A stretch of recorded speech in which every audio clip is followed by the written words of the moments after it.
by the power of earth, air, and fire. We bless and consecrate this space in the name of the goddess and the god, so mote it be.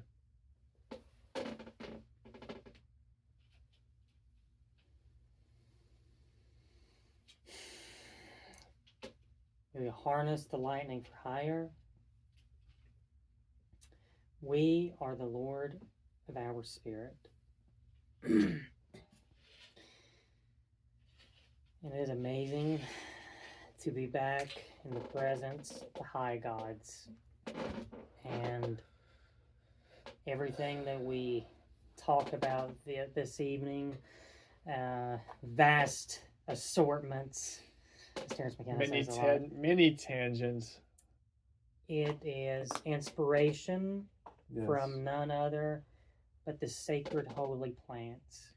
The body of the goddess. Mind if I chant the Krishna? Please do.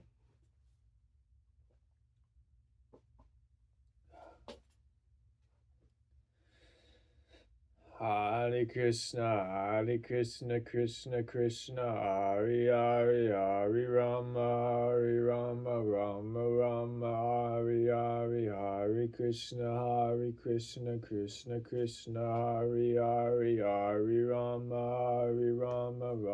Rama, Hare. I want to learn some more of that later today. Yeah. But really quick, I don't have my paper with me today, but I would like to recite the few words that I can remember of this actually really quick. It helps me get into a great zone, especially, on this Kava Kratom ceremony. In the year of the primal course, dawn of terrestrial birth, man mastered the mammoth and horse. Man is the lord of the sea. He controlled the vigorous steam. Harnessed the lightning for hire. He drove the celestial team. Man is the lord of the earth. Deep throned, deep seated. That's all I can remember right now. I'm going to say some of it. I'm getting it memorized. The only thing I would say, dude, you did what you said correct, except the verse that you said, lightning for hire. It's man is the lord of the fire. That's right. And the first one is man is the lord of the earth. The one with the mammoth. That's right. Because if you think about it, that's right. Man is mastering, like the earthly things. The mammoth. So, you're right. I want to say this real quick though. So the last couple weeks on my monotonous, mundane days where I have to go to work, I'll usually carry this at least a few days in that week. And on my break, I'll usually run out to the automobile and I will kind of study it for a few minutes. That poem. That poem. The last video that we did, I read the poem, but now I'm actually trying to learn it. I think you have too. I think I'm. Can you do it? I wonder. Probably. Parts of it, man, but. So that first part, though. How does it start out? In the year of the primal course. In the year of the primal course. Dawn of the terrestrial birth. Man mastered the mammoth and horse. Oh, you're right. Man is the lord of the earth. Yes. Yes. Yeah. I said see. Yeah. And then it's no. I skipped a part. Yeah. Oh, let me try this again. Actually, I gotta get into that zone. That Crowley zone. By the way, I've been pronouncing the name wrong, and I'm sorry. Me too, it's man. It's actually Crowley. Yeah. He himself said that. We were corrected by Crowley himself. So let's try this again. In the year of the primal course, dawn of the terrestrial birth, man mastered the mammoth and horse. Man is the lord of the earth. He made him in a hollow skin of a heart of a holy tree. Yeah. He compassed the earth therein. Man was lord of the sea. Yeah. He controlled the vigorous steam. He harnessed the lightning for hire. He drove the celestial team. Man is the lord of the fire. Deep throned, deep seated. The aeons declare the last of the demons defeated. Yes. Man is the lord of the fire. I think so. Arise, O man, the kingdom is thine to inherit. Wow. the high gods,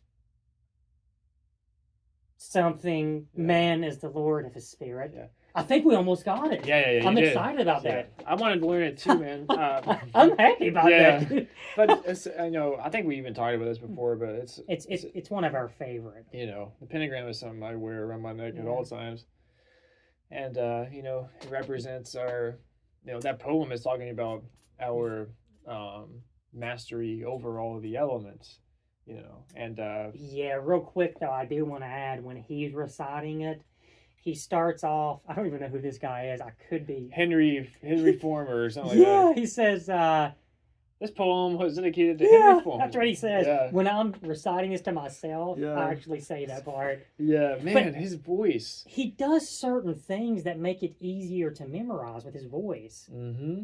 I actually try to do it. Man is the Lord of the earth. Yeah. His inflection.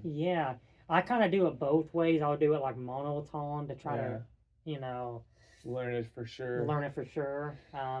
But yeah, I'm actually proud of ourselves for kind of starting. Man. The next thing that I want to learn is is it Hare Krishna or Hari Krishna? Hari Krishna. Hari Krishna. Yeah. It looks like it would be pronounced that way, but it's called the Hari Krishna chant is called a Maha Mantra. The Maha Mantra is a mantra that contains the names of God, and it purifies and basically invites God into your presence. Mm-hmm.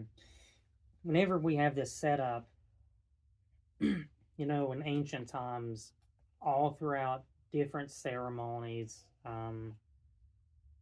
people would light incense. And I can truly feel it brings something very mystical to the table. And that alchemized plants, two gentlemen who get along extremely well. Yeah. And not only that, we are on this journey to where we check in on how each other's progress of the great work is going. It's awesome too. When we get together, it is awesome. We have this revelation that we want to express to one another. It's awesome, and I think collaborating is a big part of all of this. Yeah, man. So I know we're going to be mentioning a lot of things on this talk, but I love how Terence McKenna presents himself when he's about to give a lecture, and he talks about we're going to be covering many aspects this evening. Yeah. I was listening to one today. Oh yeah, I might even talk a little about this. Mm-hmm. He was talking about Hermeticism. I don't think I'm familiar with the term. And he said, this is what he said at the beginning. He said, "Well, guys," he said, "I think we've staved off serious work for as long as we can." He said, "Unless someone insists." He said, "No, okay." He's got a personality. Sometimes when I wasn't familiar with him, I was like, is he being serious or is he joking right now? He's got that cosmic giggle about him, I feel like we present ourselves in that way too a little bit. Yeah, man. Like, all like enlightened people and wise people, they always have a really, really funny sense of humor. Oh, dude, LaVey did. Yeah, and Maharaji. Crowley did. And Dali definitely did. Yeah. Salvador Dali. I don't mean to see what I mean about going off on tangents. I'll tell you this really quick story. I just thought it was amazing. One of these incidents was like Dali's last month or so of life, and he had like a button on the side of, I think he died in 1972, and he just kept pushing the button so much to get the nurses to come in. He was just messing with them. Yeah. And then on his deathbed. On his deathbed. He was in horrible shape.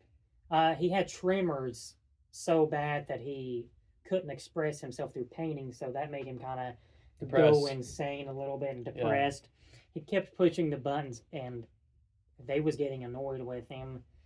But the last time he pushed it, an electrical problem happened, and it caused a fire to start, and it burnt one of his legs back. That's insane. And the other thing that he did was just stuff to inject something into the norm, Right. something odd. He drove around in one of those really cool, 60s, 70s, huge, long, wide cars. Yeah. And he, all the way from the floor, filled all the way up, was cabbage. Another thing that he did was he wore some type of suit that almost killed him. Oh yeah, that underwater diving suit. He just He thought didn't it have any was- oxygen. Oh, and one more thing, he done a lot more than this, but Oh, I'm just yeah. stressed, talking about a few of them. That's just, we need more of this, is what I'm saying. But what was the other thing that he did that I wanted to say? It was something like, Outlandish. oh yeah, he back in the 70s, talk shows were like the big thing. He came out with an iguana. And he came out with one of those anteater things. Anteaters. And That's just what it was. threw it on just the person, Yeah. like this woman. Yeah. And just picked up and threw it back. Like he was Yeah. being rough with it. Yeah. But But- I have so much respect for him. I know we both do. We was Yes. actually reviewing some of his art just a few minutes ago. And the idea that most people that we encounter are walking around in a type of trance or in a type of, they're like sleepwalking essentially. And these artists like Dolly are people that try to shake people out of those Yes. deeply conditioned Oh, round and round routines, and yes. because if you break yourself out of that, you can start to see a more broader horizon in the distance. Another cool, interesting fact about Dolly, he never had any kids. Right. And he got married pretty Yeah. late in life. Yeah. And according to him, he has sex with his wife one time and one time only. And he said sex is overrated. Yeah. He didn't actually enjoy sex with a woman. And then he tried sex once with a man and said it was painful. Yeah. That's all that he said about that. He got fucked in the ass. I fucking love him, dude. I love Dolly. Um, Man. What a strange man. What a brilliant man. Actually, there's this thing that I'm having this picture in my mind right now. By the way, I just feel so good on the plant right now. I'm going from one thing to the next, but there's a picture of him that it shows what he would have looked like without the mustache. Oh my And god. that's the picture I keep thinking of right now, and it's getting me cracked up. It's He's so like- strange. Yeah. Fucking dope, man. I'd do anything to look like that. It looks so good. But we talked about this earlier. All of us, whether we think so or not, are the infinite yeah. poking its head into time for a little while, and we should listen to each other, because something quite wise might pop through their consciousness, and maybe even unintentionally. Me and you sitting here having this conversation, understanding what we're saying with this video recording us, is so itself strange. Yes. Like you said before, making noises with we'll open our mouth a certain way and it comes out, and you understand exactly what I'm saying. what My you're internal saying. dictionary matches your internal dictionary, and and the idea that I think the future, if we have a future, language is going to change. One thing that the DMT elves really stress to you is on high dose psilocybin experiences, I've seen entities seeing things into existence. They will condense these objects out of their mouths, and if I were to hold one of these objects in my hand, modern science would just change forever. Like, they create these things with their mouth, and they want you to do it. They say, do it, do what I'm doing. And if you can make noises with your mouth, and when you make certain noises, this is with ayahuasca, with psilocybin, with DMT, you can make a noise with your mouth, and a certain geometric form will occur in front of you. So you can go, ah, and then maybe like a blue, you know, certain shape will kind of manifest. Or you could go, and then another type of thing will manifest, you know. But, um, you know, we have this idea of language being vocal, you know, but one thing about the entities, they'll communicate um, through telepathy, and they'll communicate through objects. Like you can look at an object, and there's meaning in that object, and hear it because meaning. the truth's being revealed, what all these things really are. Yeah. What are their characteristics? Yeah. You know, you seeing through Yeah. the things that we look at every day, and Right. they're just kind of makes you wonder. I mean, LSD came out in the 1930s. Mm-hmm. What if some of the people making some of these cartoons has had an LSD experience? Therefore, houses, trees, the sun, like all these things are its own person. Like we are moving, everything's moving. I've always wondered ever since I found out about LSD. Right. Did some of these people experiment with that? It's possible. Or, you know, once the LSD became available, did it just kind of seep into their conscious, like the collective consciousness kind of seeped into their consciousness and manifested through their art? I'm telling you, I want to try a small dose of LSD, brother. Oh man, I'm wanting to get into the true. I don't want to say anything incriminating, but a guy I knew, he had some really good gel tabs, and he said that that they those gel tabs were fantastic. Was this recently, by any chance? I don't mean to ask too much right now, but no, I'm if you get my drift here, you know, this guy I knew you're very close to as well. I see what you're saying. Like down the road. Yeah. But yeah, with LSD, you know, what I always say about it is, you know, it's very powerful, you know. Micrograms is all it takes to have an extraordinary experience. That's the strange thing about it. All these other things, you need like a decent amount. Right. But with this, you know, Adam talks about this on Psych Substance. So strong. And it's one of the safest substances. This is what McKenna said too about the psychedelics and the plants. Not only are they the safest psychoactive substances known to science, they are also the strongest, which is so crazy. And they're very, very similar, if not the same, as endogenous compounds like DMT. And even ayahuasca, I think harmaline, we have those compounds in our brains too. I kind of want to, the next thing I want to talk about is kind of branching off a little bit to something different. And I'll probably actually end up going back to different, very vast assortments of drugs. But some research I've been doing on the past week, and whenever you come back, I'd like to see your opinion on this. Okay.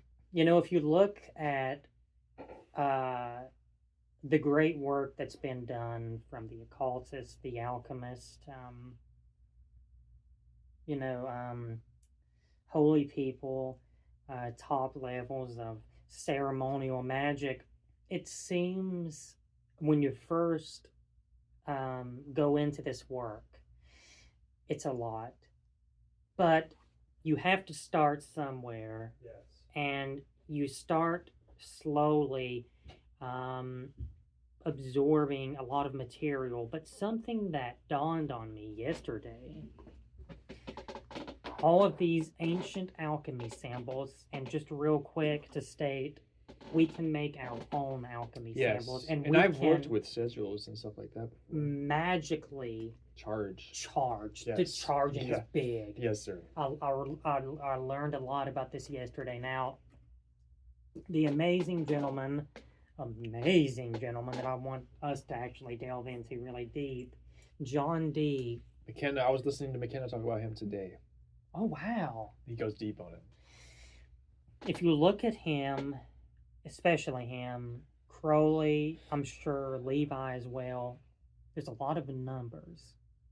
It is said by a lot of occultists that this world, this universe, all of these galaxies, the spiritual realm, is built on math, complex math, Let's get into this. and numbers. Okay. Which kind of sucks for someone who's not good at math, but hey, We can get there. we can get there. You know what McKenna said? That blown me away. McKenna talked about this? Yes, sir. Think about this. McKenna said this. He said that mathematics is the language of the universe. He said, That's what John D said. He said, but no one Yeah. can tell you why this is. Why is it that numbers, like we've created numbers, how come it describes the universe? I know why. You know? Because it's actually, people look at it like we've made the numbers. Actually, we found the numbers. We found the numbers. They've always fucking been here. Yeah. Just like we have found psilocybin. Right. You know, there's a like some kind of scientist, it might be a quantum scientist or something like that. I saw a video and he was saying this. He said, well, you see, once we started to study the fundamental fabric of the universe, we found there to be code, computer code. That's what we found when we started to observe the. Like I said, I'm not sure exactly what this means, but this scientist was saying that basically that our world is ran by code. Think about that. Yeah. You know, like that's the fundamental basis of this thing. It's like some sort of simulation. This is a peek behind the curtain to how complex this really is. Yes. And another thing is, I don't know why I always do this. I need to get my fucking facts straight. It's either John D or the guy that he worked with, Edward Kelly. Yeah. One of them was actually certified mathematician. Yes. I think it was. I'm not sure which one actually. It was one of them, like I said Yeah. in another video, but two other people. But that's what they stress so much, and that's weird. Terrence And McKenna knowledge said of that mathematics. because he said once you master these things, you will start. Okay, one of the biggest things that inspired me, what I read about him yesterday, he said one of them, the mystic is always ahead of the scientist. And that, this is no big deal for the mystic once this No. big scientific Yeah. discovery has been revealed. The mystics, like I've known about this. Same thing with shamans. Yes, sir. Exactly. And LaVey talked about this in the Satanic Bible. He said all that magic is science that hasn't been proven Whoa, physically I love yet. that. LaVey said that? That's all it is. Like, It is. think about that. It is. That's so true. That's all magic is. Like if there was a way to prove scientifically how your will could be manifested into the 3D world from the astral world and drifts down into the 3D world, then we'd be like, oh, that's a science now. But since that's very hard to do and we haven't done that yet, they call it magic. You see, but in reality, magic is just as much of a process as any kind of scientific process. You know what I'm saying? Yeah. There's a couple topics we really want to touch on, and I'll name a couple of these categories really quickly. That way, if that way you can parachute in, remember. Yeah. I want to talk a little bit about the brainwashing of Christianity. Yeah. There's some new angles on it that I've really delved deep into the past few days, and I want to go back to psychedelics. And I want to talk about that plant. Maybe it's actually the roots. I can't think what it's called. It's the one that I texted you. Ibogaine. Is it Ibogaine? Ibogaine. Ibogaine? Yeah.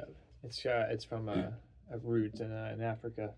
And you know what? I'll go ahead and cover some of this Christianity stuff. Yeah. Right And now. I'll jump in later. So I had this amazing truth revealed.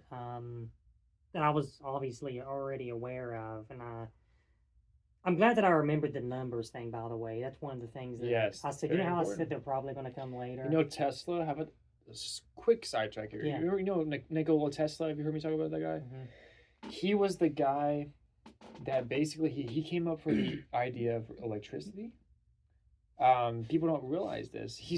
But it was kind of stolen from him. Like his ideas were stolen by other people like Edison and stuff. So pretty much what happened with the evolution guy. Yes. Somebody before him, Yes, and he took the yes, credit. That's, yes. yeah. And there's a reason for that. I don't want to get sidetracked, but yeah, Tesla. One of his biggest quotes was this. He said, "If you want to understand the universe, think in terms of numbers, vibration, and frequency." Oh wow! This guy was a mystic. And All of these, he had a deep understanding of nature. all of these people came to the same conclusion. Yes, sir. I mean, on many different things, whether and you know what they do, like what the great work. You can go about it in a broad way. Right. You can branch off, and you can just focus in on one place. Like There's ultimately, the great work, which is the process of liberating yourself from the material world and attaining ultimate freedom. But there's also like your mini true will, as Crowley would call it, which is like your thing that you're supposed to do. It's the path that your star is on, So we got to tune ourselves into that. Before I actually get into the Christianity thing, I want to talk about a recent occurrence. What's actually happened on the subject of death. And it seems like for a lot of people, probably most people, if not everybody, death is the centerpiece to why we really get into psychedelics. I've even had feelings and visions of cannabis, on kava. Yeah. Things like kratom make you look at death in an inspiring way. But yesterday I was reading about this Dalai Lama, and through the power of deep meditation, he talked about he'd done this, and it's a long build-up. It was for him anyway. I do know that he died in the 90s, but I can never pronounce his name, so I'm not going to even attempt. Yeah. But there was a guy that always wanted to go see him. He started doing work in India. He finally got a chance to meet him at a very old age, and he was kind of living as a recluse. And he was blown away from, there's a word for it, you said. Samadhi. Samadhi. Yes. And he said that he just never had heard of anything Your like. heart stops, you stop breathing. He thought it was something that we should work towards, but not anything nobody's really done yet. And that guy couldn't believe that he. Yeah. Dude, people that are alive now, I think his name is Raghu Marcus. Oh yeah. He's the guy that's the head of the Ram Dass Foundation. Yes. I heard him talking. I heard him talking on Duncan Trussell's podcast. He said that he himself, in like the 60s or 70s, he saw Maharaji go into samadhi, stopped breathing, his heart stopped. Man, this very subject here, does happen. He's done it 3 times in his life, and it's a lot, by the way. And I also read too, and I'll get into it later. I read records that was placed in a book of Buddha himself. Mm-hmm. Oh, I'll get into that too. Yeah. I was blown away Yes, from what sir. I read. But anyway, going back to this guy, he talked about that one of the most important things to teach is this very short existence of confusion that we live in. This is just a warm-up test, if you will, before we actually get to what's important. He said you don't start living until you're actually dead. We are the living dead right now. We don't need to fear it. He said he went into a place, and even when he come back up, he was still laughing, but he was like, he didn't, I'm paraphrasing here, he didn't say he was like, didn't want to come back, but he looks forward to going back there for good. Yeah. And I thought that was a good thing to bring up on one of our videos, because look, anybody who watches this will understand, that this is kind of a big reason why we research these kind of things. I mean, all of us we want answers. Right. And we want to learn ourselves, not by some book or some dogma, that religion, and especially here but in an this, experience. we are looking for Yeah. experiences. This guy has shown people Yeah. his experiences. These And that people, doesn't mean that we shouldn't read, but Yeah. it means that the ultimate thing that should be your guiding star is your own mind, you have your seen own things experiences. on Yes. psychedelics. Yes, I have. You know, 100%. I've had extreme recent feeling. I've had feelings recently, extreme revelations on kava. Yeah. I've had cannabis in the experience. I had my first I see these revelation things. about infinity. I had my first revelation about myself being an infinite being on a high dose of psilocybin. And you know, in the West, you know, I think you know, we live in this culture that feigns the illusion of permanence. You know, everything, the way we construct cities, you know, the way you know, and like we were talking about this earlier, that was in the Be Here Now book. Ram Dass was bringing up like anything that's in time is not worth clinging to, because I love that. if something is in I wanna time, get back in that, yeah, man. I if love something that. is in time, that means inherently that it's not going to last, and therefore is going to cause suffering and sadness. So we shouldn't attach to that. But in the West, we have a culture built on materialism, and we have so much unhappiness. You know. You know, the truth of the matter is, and it's sad to think about it this way, but all of us here, we we have been conditioned in a certain way, and it's wired into us not to be a free thinker. We Yeah, are right. conditioned from the fucking time we was born to believe the way capitalism. Yep. And you know what? You know, when I get on these plans, I get a little bit riled up. Yeah. So I'm just going to let this out really quickly. It is time for the pagans, the shamans, rise up, and we take back our fucking earth from these empty-headed Christians, from these people who are the most. Look at the guy who just died that I talked about, who done all of this crazy stuff with that prostitute and her daughter. Oh yeah, the Jimmy preacher guy. Swagger, man. Are we going to continue to let Dude, he was still on motherfuckers TV like that? to this day. He said, "I have sinned against the Lord." Such a fake thing. Oh, it was the He craziest was thing. wanting to diddle with her little kid. I had that revelation yesterday, brother. Me and you, for instance, were very passive, keep to ourselves kind of guys. But when things come up, we need to, especially me, it's easy for me to say I don't care as long as it's not involving me. It's not my business. I'm learning. You know, I'll think for myself. No but we must learn to stand up and yell bullshit. I love that. Bullshit. I've recently thought about that, and if I could go back, I would have said more. But we can go forward into the matrix and apply it. But with what, you know, Christianity has done, you know, the first time that I realized it actually, without realizing it at the time, when, you know, we were little, you know, when we were teenagers, if we would have spare money, we would, you know, like to buy scary movies. Yeah. And we would drive up to, you know, when we was like 14, 16 ages, to up on the hill in the woods.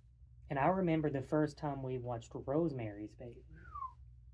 And there's a scene in the movie where a Satanist stands up and says, "Hail Satan.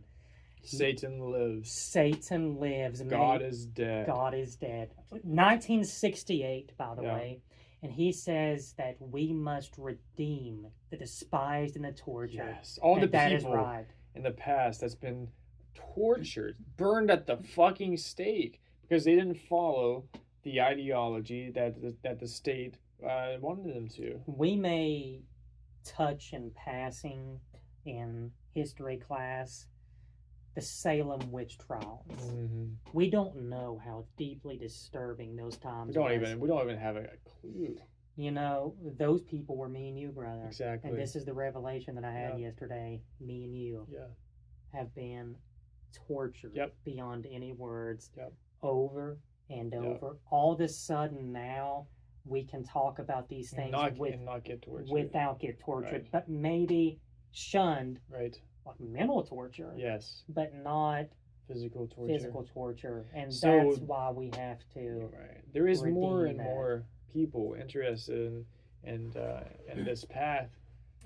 Unfortunately, in the area that we live at, Not so much. not so much, but you know, Some. there's some with mostly there's- fashion.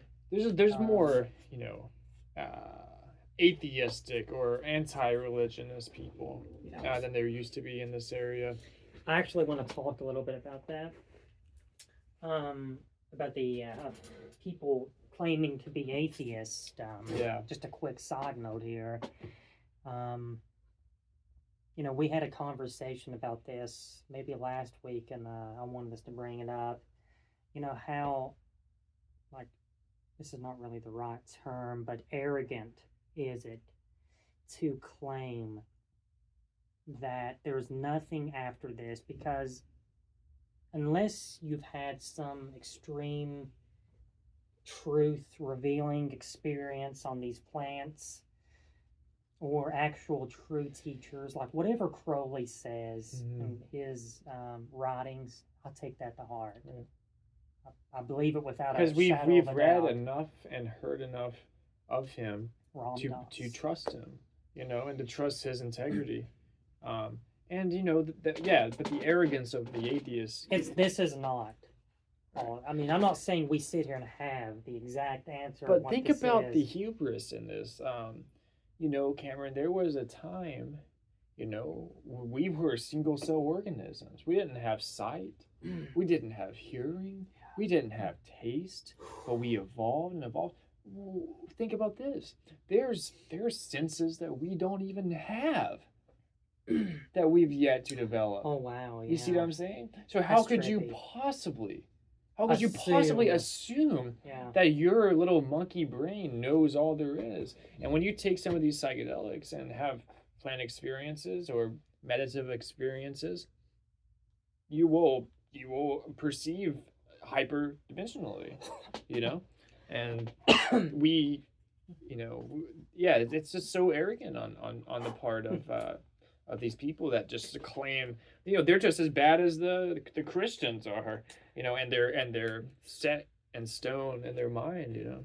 You know, another quick little side note. I have a question that I'm curious how you would answer it, because I truthfully read something yesterday that I'm quite confused about, and there has been little mini debate among many mystics over the years about, well, first of all, should we live our life as though this is it and try to get to that finish line of enlightenment this life? Some people have debated that they will take a small part, master it, do the rest throughout other lives. Right. But the other thing is, and I've never heard of this, maybe you have, that we don't remember being in that state. It's a thing. Yeah, there's like an amnesia that happens lifetime after lifetime, built into the system. This is the strangest thing, that there's been mystics debate if whether we can do work or not in the state of animals, insects, fish. Yeah. A lot of them say no, you have to wait until you obviously get into the human form. But a lot of them debate, and that got me wondering, is it possible some animals could be a little bit of work right. of some kind, and, you know? Doing the work that tripped me out that they have the ability for. You know, I think that could be possible. I mean, this is the thing too about, you know, we have such a misunderstanding about animals and insects and things like that. This actually gets us really riled up. I was talking about this yesterday for sure, and you know, people's disconsideration towards other animals and other insects to both of us. It makes us very upset because they are a consciousness, and if anything has a consciousness, they should be treated considerably. Exactly. And the thing is, they don't their mode for communicating and for perceiving the world is different than ours, but they still have perceptions and worries, and not really worries like we have. They're not really in the future, but they have current worries like I need food, I might get attacked by this, Yep. they're trying to protect their young, stuff like that. And yeah, I mean, I think it's possible. I do think that it's possible that, like it's like consciousness rising out of each successive stage of animal consciousness, from bugs to cells to animals to humans. Because some of that's really trippy to think about is, I remember I got stoned one time, and I was me and my girlfriend were watching a documentary on aquatic life, and it was like kind of microscoping in on different species. And I was just like, it kind of hit me. I guess I always knew it, but it really, like, in that moment crystallized for me. I was like, oh my gosh, like these are they are the center of their universe, just like I'm the center of mine.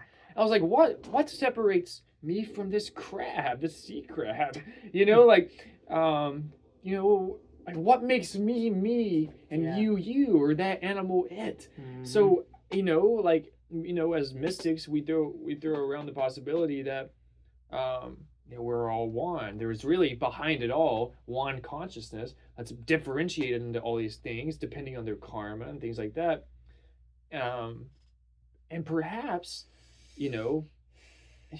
that crab or that sea life of whatever kind, it has a purpose and the ecology of the planet, and it has a life energy. It has prana, it's living, and when it dies, the body of that being, we'll take a sea creature for example.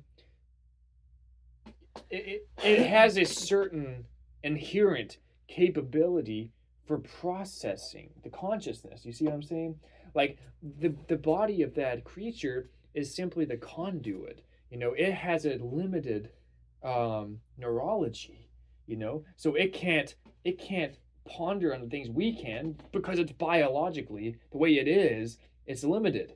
You see, but when it dies, that consciousness will go back into the infinite and will perhaps come back, in something different. And it's like this evolution of consciousness, and I personally think that it is possible that me and you have been animals, but we're still animals, but we've been other animals before and other creatures before, but once in the same way, when we die, we are in the same way, we are limited biologically, and what we can perceive and stuff. So when we die, that consciousness will be not limited anymore. It'll be back into the full. Two things. You explained that very well, by the way, brother. Thank you. I was going to explain real quick to say two things and talk about it.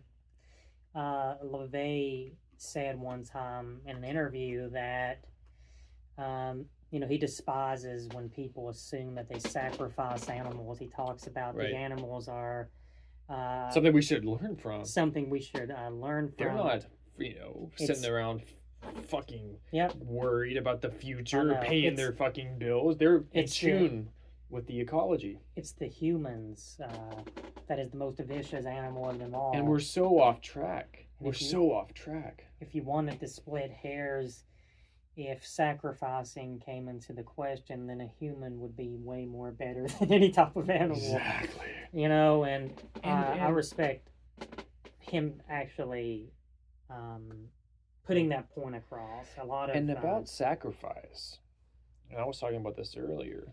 Slight tangent, but it's worth saying. I'll listen while I go to the restroom very quickly. We look at ancient, so-called primitive cultures, that practice human sacrifice. You know, take the Aztecs or the Mayans, you know, and they had this devil god that they would, you know, cut hearts out of men and sacrifice them unto this deity that they believed was that needed fed, you know, human souls. And that seems really crazy to us. Yet at the same time, here in 2025, our government, you know, is doing the same exact thing. We're sacrificing humans and evaporating them for money all the time. So we are sacrificing. We practice human sacrifice right here in the U.S. all the time, and have done so as long as we've been a country.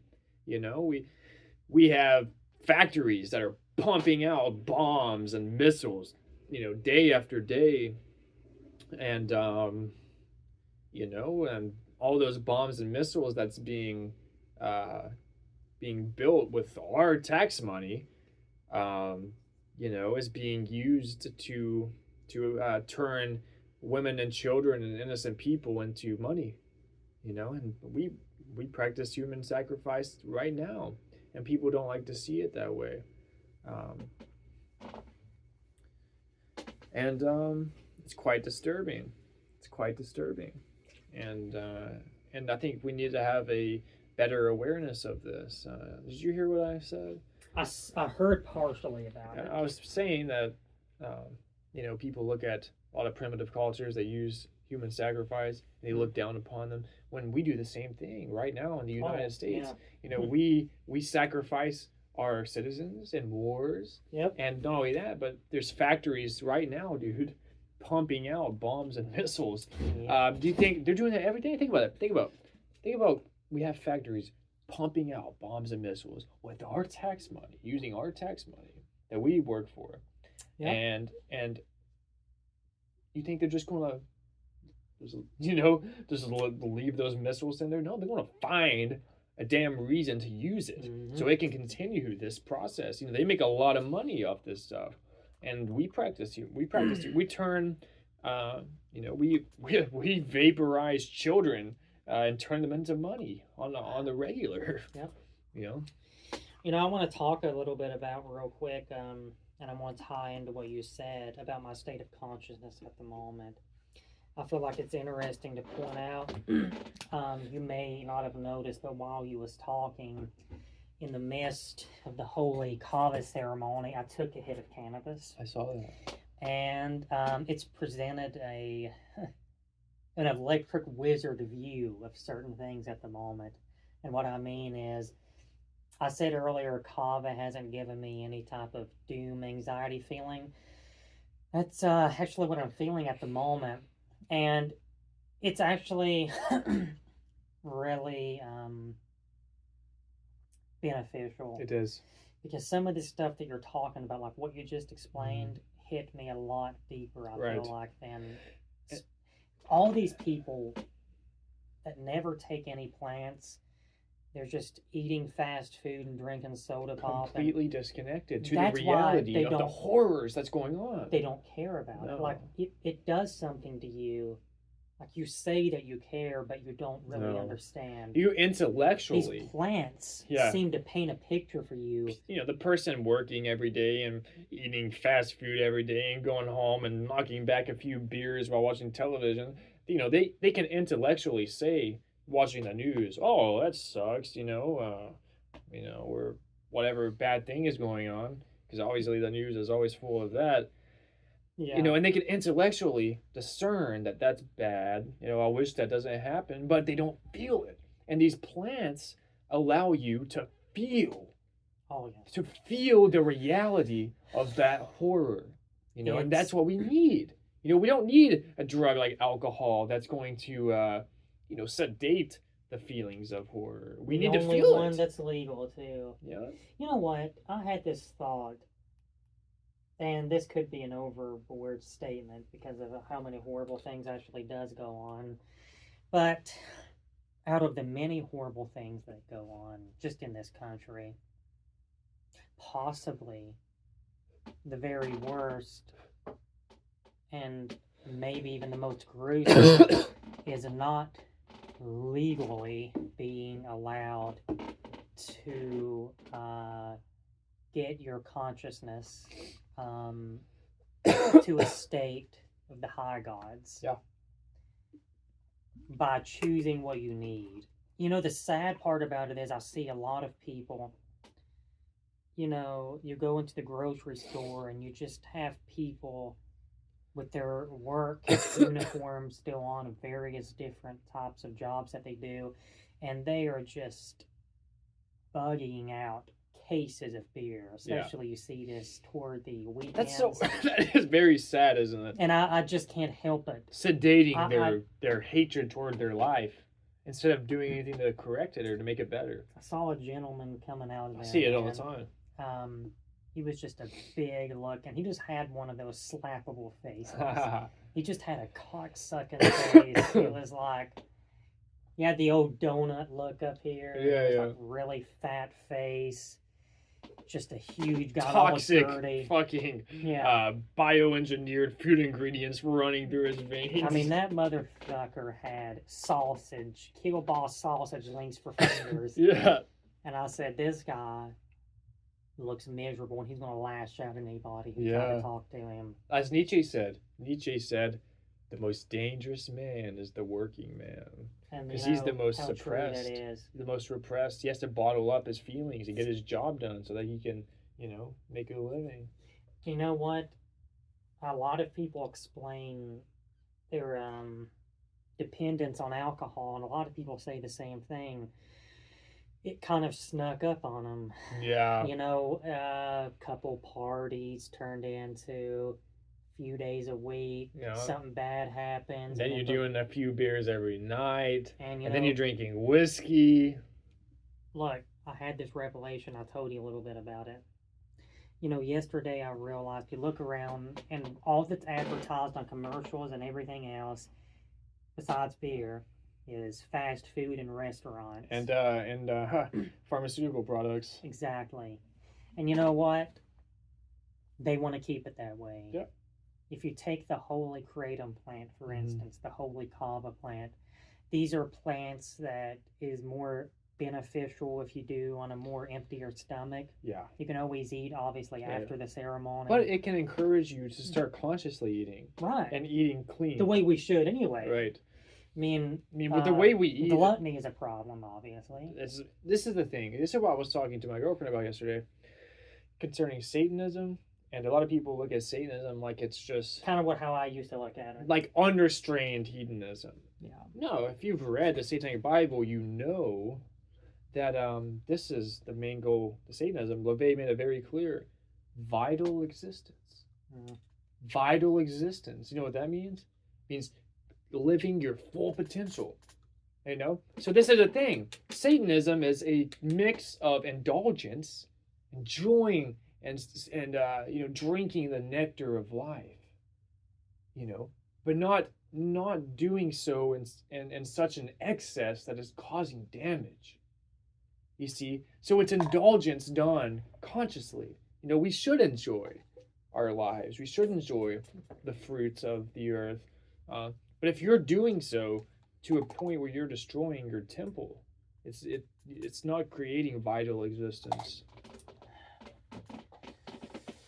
You know, one very interesting thing about LaVey, you look back at many of his videos, he went on a talk show, 1967, and you see all these people in the audience, the guy interviewing him. You know, this was a time when cigarettes were the cool thing for people to do. Never saw LaVey. Smoke a cancer stick. And you know what? I didn't realize it until he pointed it out. And he talked about, you know, just because you indulge doesn't mean you need to be self-destructive. Yes. And, you know, that got me thinking that could be on many scales in life. And a book that I would actually like for us to delve into a little bit deeper is the 1993, I believe he wrote it. The other book from LaVey. Satan Speaks? I think it is. Or The Devil's Notebook? The Devil's Notebook. Got you. I think I have part of it in one of my. I think I like got a sample of it on my cell phone somewhere. The little bit that I read about that was absolutely Yeah, amazing. man. Fuck I mean, yeah. you could tell he was really feeling Depressed at the way the society was going. And you know what, man? If you look at all these greats, they escaped this short little existence in a much better time in a lot of ways. It does seem that way. Even Hunter S. Thompson said that. I was about to say that. He wrote the letter. I agree with him. Right after 9/11 happened, he killed himself like not too long after that. After he he knew wrote what that. was happening. Oh yeah. And me and you are the progenitors. He was a Satanist. Yeah, he definitely was. He practiced Satanism for sure. And he left this world at his own terms, and people can say what they want about that, But yeah, one of the last things he ever wrote. How old was he, by the way? He was in his 60s? He was like 60 something. But he always said to all his friends, as he's he gonna would kill himself. He said he wouldn't make it to 40. So he outlived what he thought. Another thing that I noticed, not to go off another sidetrack, but there's a lot of bodybuilders that I looked up to. By the way, I used to, when I was a very young teenager, I wanted to be a bodybuilder such as Jay Cutler and Lou Ferrigno, a phase that I went through. But you know what? It actually taught me, I feel like, something important by the end of the day. The great work is also a discipline, but on a much larger scale. Right. The great work is... And not only a physical discipline, but a mental... I guess really there is a mental discipline in working out a lot too, though. That's true. But in a different way. In a different way. And you know what? A lot of them people are now dropping like flies, man. Yeah, man. And they shouldn't be... Fuck their body over. This age. So there's many different ways we can damage our bodies. Yes, sir. I mean, just because this is the vessel that we gotta do the great work in, and we gotta think of it like that, I've definitely abused my body at points in my life, and that's something that I acknowledge and try to realign. If you look at your life and you've really never struggled with any type of problems, then that's a sign of really needing to get serious and focus on the only type of work that there is. And I feel this day and time there's more games, side games, and trips more than there ever has. And I don't know, I just get the sense we feel the system is as dirty now as that it's ever been. We feel it's more controlling now than it's ever been.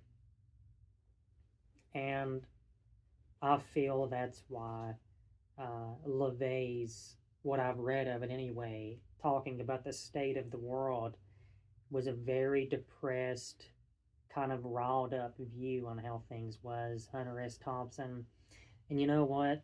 It just seems like all of these greats, at least the most recent ones, was in that early to mid 20th century.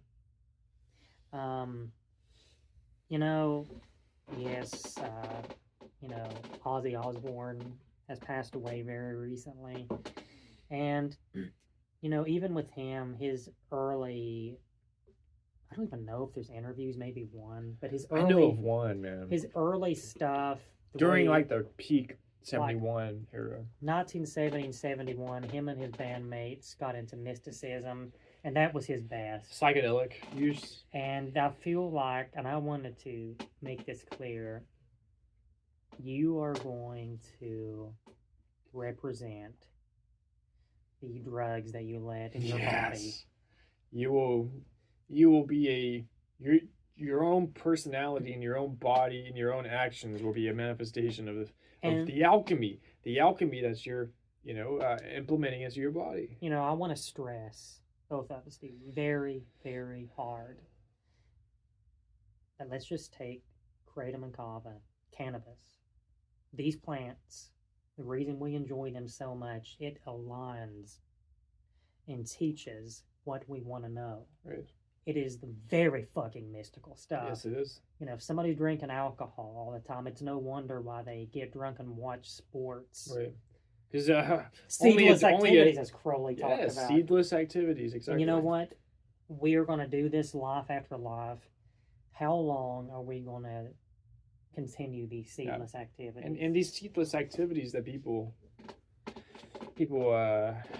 do all the time, you know, it's this subconscious manifestation of this pushing away death. Exactly. Pushing away death. That's exactly what it is. Whether you realize it or not, that's what it is. Exactly. We got to come to terms with that. And I really do believe that that's a big thing. People know they're going to die, and they never want to think about it. They just want to not think about it until they're on their deathbed, if they are lucky enough to get a deathbed. Our grandparents, and they don't want to talk about it. Somebody will bring up, because when you're pretty much 80, yeah, this is something to acknowledge. Yeah. And that's the biggest understatement. I mean, you think about it all the fucking time. Hey, I think of him, man, around the clock, and I'll acknowledge that. Hey, I'm thinking of death being over my shoulder right now. Yeah. But I know that you are as well. Yes, sir. You know, there's not many people that I've talked to, he's talked to our age, that ever talks about these kinds of things. Because that's a big part of mysticism.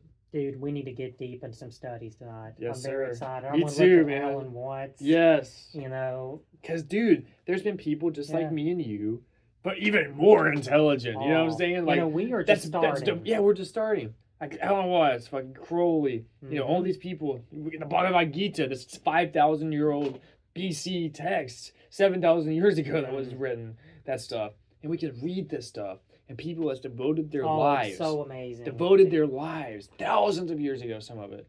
And we can learn. With these plants. Yeah, alchemize with the for plants. Fucking ever. Exactly.